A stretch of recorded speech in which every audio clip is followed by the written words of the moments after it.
I made some miniature castle mocks. This is for an ongoing competition with some set rules. The size must be 8 by 8 by 8. That's 8 studs by 8 studs by 8 bricks high. The example had a plate, then 8 bricks, and then a tile on top. So I'll use that as my standard. We are allowed to have a little overhang of leaves. That's at the mod's discretion. The mock must include at least one forestfolk minifigure, and the last rule is that we can only include LEGO pieces. So far, I've made 5 different mocks. Let's dive deep into each one.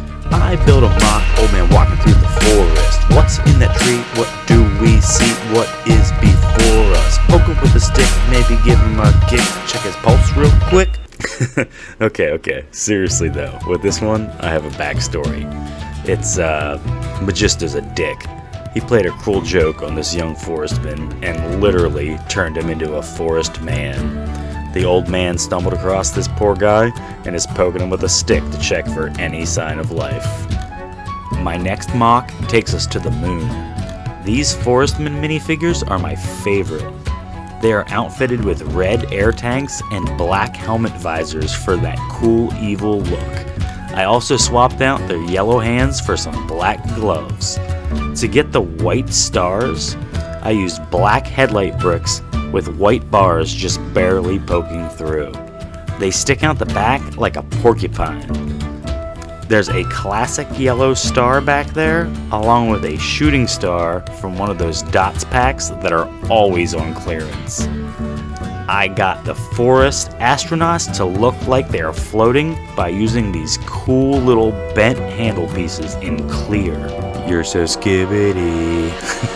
Alright, this one's just silly, or creepy, or something.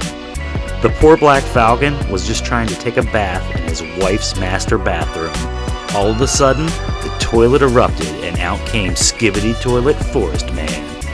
Just the sight of him instantly oofed the black falcon. Alright, I really know nothing about Skibbity Toilet, but I have young kids who definitely influence me. They tell me his neck does not do that, but I think it looks cool. I think his glizzy feather looks cool too.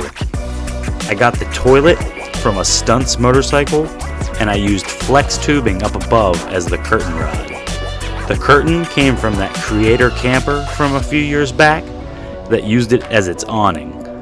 I really wanted to find a use for those 3-dimensional star stud pieces from that dots pack I was talking about earlier, so I put them up high on the wall like they were a decorative border.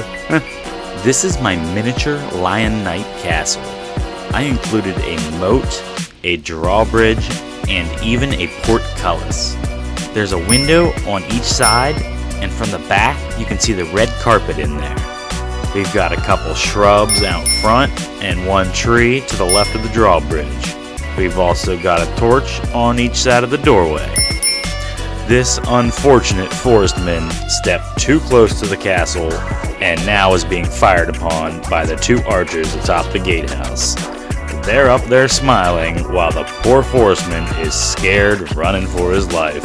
Run, Forest, run! And then we have my miniature forest hideout.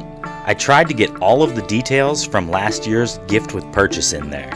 It's a big black, oddly shaped tree with a blue roofed treehouse that hinges in the center to open and reveal the interior.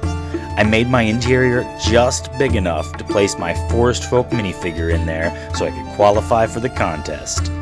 Not that I will win, because there are some really cool builds featured over there, like this one. It's cooler than mine with that awesome vintage look. We'll look at some of the other entries real soon. I tried to add stonework to the balcony and used little tiles to represent the shields on the sides. I included the mushroom out front and the little yellow flowers out back, just like the original. I tried to add branches and the red flag to the top without going over the 8-brick rule. It was kinda tough to do and try to keep the whole thing in proportion. My tree ended up a little chubby. On the inside, I didn't have much room for details, but I got the ladder on the left and included a microfigure upstairs.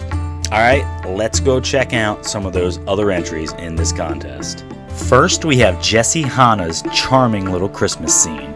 It looks like the Forestfolk figure is putting out milk and cookies on Christmas Eve for Santa. The scene is complete with a Christmas tree, a fireplace and mantle, stockings, and the Forestmen coat of arms representing on the wall. Then we have, sorry, I don't want to butcher your name, but we got this iconic scene here with the archer about to shoot an apple off that kid's head.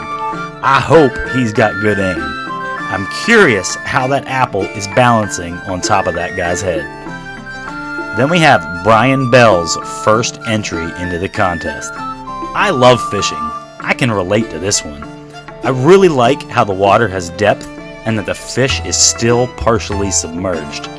Brian put in this entry also, and everyone is loving it.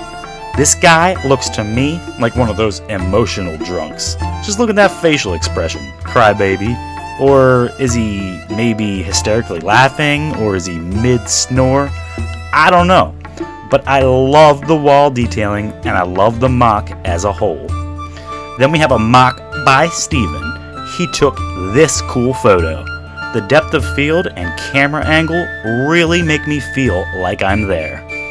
I love all the vegetation, and the minifig looks great with his cape and mandolin. I've got some tough competition. Heck, I might even be eliminated for making this video. We're not supposed to rally votes outside the group. I don't really think I am because I'm promoting everyone's mocks, but even if I did get eliminated, I would not care. I had a lot of fun making these, and I might make some more. And then I might share them with you guys. So subscribe to the channel and watch my next build. Thank you guys. Until next time, I am out.